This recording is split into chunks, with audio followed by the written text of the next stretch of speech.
Hello viewers, আবারও হাজির হলাম আপনাদের মাঝে নতুন একটি ভিডিও নিয়ে।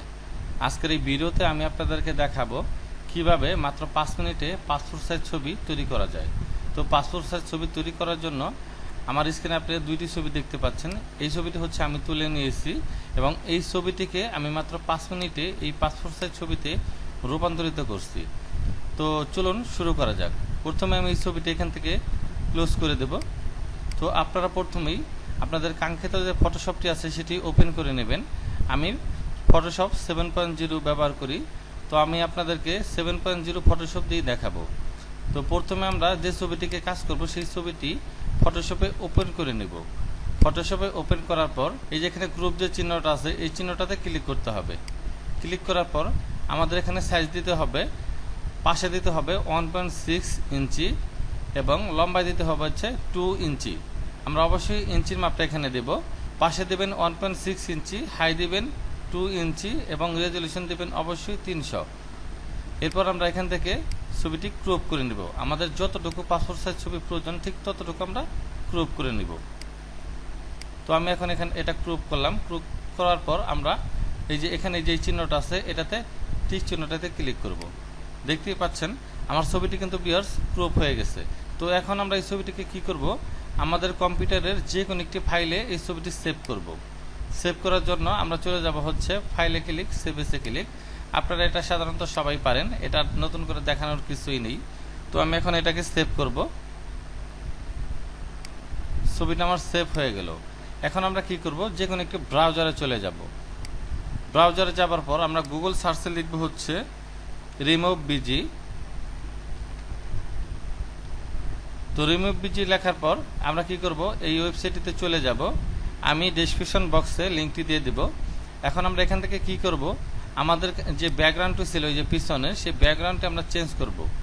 এই জন্য আমরা সেই রিমুভ বিজি যে ওয়েবসাইট আছে সেটাতে চলে আসলাম। এখন আপলোড ইমেজ, আমাদের যে ছবিটি আমরা সেভ করলাম সেই ছবিটি আপলোড করে দেব।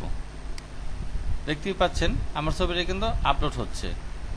তো আপলোড হওয়ার সাথে সাথে কিন্তু আমার পিছনে যে ব্যাকগ্রাউন্ড ছিল সেটা কিন্তু রিমুভ হয়ে গেল। তো ভিউয়ার্স, আপনারা চাইলে কিন্তু এইভাবে যেই কোনো ছবির ব্যাকগ্রাউন্ড আপনারা রিমুভ করতে পারেন। এখন আমি এখান থেকে ডাউনলোড করে নিব। এই ছবিটি ডাউনলোড হয়ে গেল। এখন আমি কি করব, এটা ফটোশপে ওপেন করব। তো ভিউয়ার্স, দেখতেই পাচ্ছেন আমি মাত্র কয়েক সেকেন্ডের ভিতরেই কিন্তু আমার এই ছবির ব্যাকগ্রাউন্ডটি আমরা রিমুভ করে নিলাম। এখন আমি এই ছবিটি এখান থেকে ক্লোজ করে দেব। তো এই ছবিটি দিয়ে আমরা এখন কাজ করব। তো ভিউয়ার্স, তার আগে আমরা আরেকবার রিসাইজ দেব, কারণ অনেক সময় রিমুভ বিজিতে গেলে সাইজটা একটু এলোমেলো হয়ে যায়, সেই জন্য আমরা আবার সাইজ দিয়ে নেব। তো ভিউয়ার্স, এখন আমরা কি করব, এই ছবির যে ব্যাকগ্রাউন্ডটা আছে সেটা আমরা প্রথমে দিয়ে নেব। এর জন্য আমরা কি করব, এই যে এই অপশনটা লেয়ার অপশনটা দেখতে পাচ্ছেন এখান থেকে ঠিক এটাতে ক্লিক করতে হবে। ক্লিক করার পর লেয়ার যে অপশনটা আছে এটাতে ক্লিক করতে হবে, অথবা আপনি কিবোর্ড থেকে কন্ট্রোল চেপে যে প্রেস করবেন তাহলেই কিন্তু আপনার লেয়ার অপশন একটি খুলে যাবে। দেখতেই পাচ্ছেন অটোমেটিক কিন্তু এখানে দুইটি লেয়ার হয়ে গেল। ভিউয়ার্স, এখন যদি আমরা ছবির পিছনে ব্যাকগ্রাউন্ডটা চেঞ্জ করতে চাই তাহলে আমাদের এখানে দুইটি কালারের অপশন দেখতে পাচ্ছেন। এখানে আমরা চাইলে উপরটিও করতে পারি এবং নিচেরটিও করতে পারি। তো উপরটি দিয়ে আমি দেখাবো। তো উপরটাতে ক্লিক করব। এরপর আমাদের নির্দিষ্ট যে কালারটি আছে এখান থেকে আমরা সিলেক্ট করে দেব। সিলেক্ট করার পর ওকে ক্লিক করব। ক্লিক করার পর আমরা কি করব, যেই লেয়ার অপশন আছে নিচেরটাতে ক্লিক করে কিবোর্ড থেকে অল্টা চেপে ডিলিট পেশ করব। তো ভিউয়ার্স, এখন যদি আপনি এখানে অনেক সময় আমাদের দেখা যায় পিছনে আমাদের হোয়াইট কালার প্রয়োজন হয়, সেক্ষেত্রে আমরা কি করব, এখানে আমরা ক্লিক করে এই যে হোয়াইট কালার সিলেক্ট করে দেব। এরপর ওকে ক্লিক করব। ক্লিক করার পর কিবোর্ড থেকে আমরা অল্টা চেপে ডিলিট পেশ করব। তো এখানে দেখতেই পাচ্ছেন আমরা কিন্তু দুটোটা দিয়ে দেখলাম। তো আমি এখানে এখন কি করব, নিচেরটা দিয়ে দেখাবো। তো নিচেরটাতে যদি আমরা দেখতে চাই সেক্ষেত্রে নিচের অপশনটাতে ক্লিক করে আমাদের নির্দিষ্ট যে কালারটা আছে সেটাকে সিলেক্ট করব। সিলেক্ট করার পর কিবোর্ড থেকে কন্ট্রোল চেপে ডিলিট পেশ করব। তাহলে কিন্তু আমাদের কালারটা এখানে সিলেক্ট হয়ে যাবে। তো এখন আমরা কি করব, যে ছবির যে লেয়ারটা আছে সেটাতে ক্লিক করব। ক্লিক করার পর কিবোর্ড থেকে কন্ট্রোল চেপে এম পেশ করব, কারণ আমরা ছবির একটু ব্রাইটনেস এখান থেকে বাড়িয়ে নেব।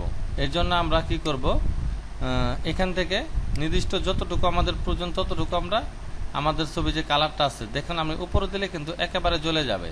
আমাদের ঠিক পরিমাণ মতো আমরা এখান থেকে কালারটা বাড়িয়ে নেব। ছবির যতটুকু প্রয়োজন হয়। এরপর ওকে ক্লিক করব। ভিউয়ার্স, আমি কিন্তু আপনাকে এখানে ছবি এডিট করা দেখাচ্ছি না, শুধুমাত্র সাইজ করা দেখাচ্ছি। ছবি এডিট করার জন্য আমার পরবর্তী ভিডিওটা ফলো করবেন।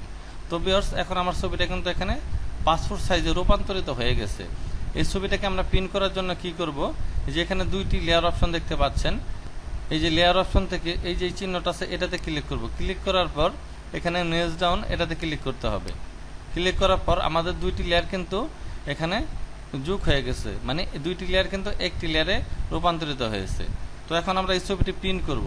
প্রিন্ট করার জন্য আমরা কি করব, ফাইলে ক্লিক করে নিউতে ক্লিক করব, অথবা কিবোর্ড থেকে কন্ট্রোল চেপে এন পেস্ট করে নতুন একটি পেজ নিয়ে নিব। পেপার সাইজ দেব হচ্ছে A4, যদি আমরা কম্পিউটার দিয়ে প্রিন্ট করতে চাই সেক্ষেত্রে আমরা A4 দেব। এরপর আমরা কি করব, সারিবদ্ধভাবে ছবিটিকে সাজিয়ে নেব।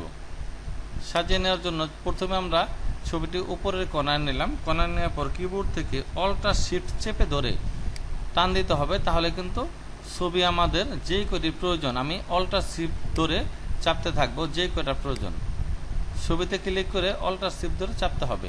দেখতেই পাচ্ছেন এখানে কিন্তু আমার 4টা ছবি আছে। এখন এখানে 1 2 3 4 4টি লেয়ারে রূপান্তরিত হয়েছে।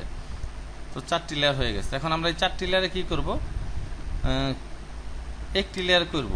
এর জন্য আমাদের কি করতে হবে, যে এখানে উপরে যদি আমরা নেক্সট ডাউনে দিই তাহলে কিন্তু একটি লেয়ার যোগ হবে। সেক্ষেত্রে আমরা কি করব, একটা লেয়ার করে দেব।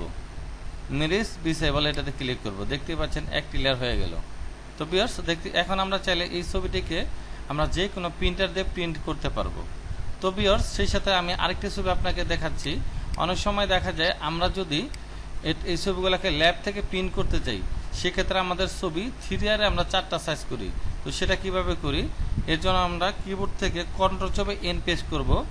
এন পেস্ট করার পর এখানে আপনার সাইজ দিয়ে দেবেন, পাশে দেবেন হচ্ছে 3.5, অবশ্যই এখানে ইঞ্চির সাইজটা দিয়ে নেবেন। এরপর হাই দেবেন হচ্ছে 5, এরপর এখানে ইঞ্চির সাইজ দিয়ে দেবেন। ওকে, দেখতেই পাচ্ছেন এখানে কিন্তু আমাদের এখন আমরা সাইজটা দিয়ে দেখি কতটুকু। এটা কিন্তু আমাদের 3R সাইজ। তো 3R সাইজের ভিতর আমরা চাইলে 4টি ছবি করতে পারবো। তো আমরা 3R সাইজে এখানে আমরা 4টি ছবি সাজাবো। সেম একইভাবে অল্টার চেপে প্রেস করতে হবে, অল্টার চেপে শিফট প্রেস করবেন। এখন আমরা এই দুইটি লেয়ারকে একটি লেয়ার করব। করার পর কিবোর্ড থেকে আবার অল্টার চেপে শিফট চেপে ধরে আমরা কি করব, চাপ দেবো। এখন দেখতে পাচ্ছেন আমাদের কিন্তু 3R ভিতর 4টা ছবি সাইজ হয়ে গেল। তো ভিউয়ার্স, এভাবেই কিন্তু আপনি চাইলে মাত্র 5 মিনিটে আপনি ছবি সাইজ করতে পারবেন, যেই কোনো ছবিকে পাসপোর্ট সাইজ ছবিতে রূপান্তরিত করতে পারবেন। ভিউয়ার্স, আশা করছি আমার এই ভিডিওটি দেখে আপনি যে কোনো ছবিকে পাসপোর্ট সাইজ ছবিতে রূপান্তরিত করতে পারবেন। আমার এই ভিডিওটি যদি ভালো লেগে থাকে তাহলে অবশ্যই আমার চ্যানেলটি সাবস্ক্রাইব করবেন এবং এই ভিডিওটি লাইক, কমেন্ট এন্ড শেয়ার করে নতুন নতুন ভিডিও পাওয়ার জন্য পাশে থাকা বেল আইকনে ক্লিক করবেন। ধন্যবাদ।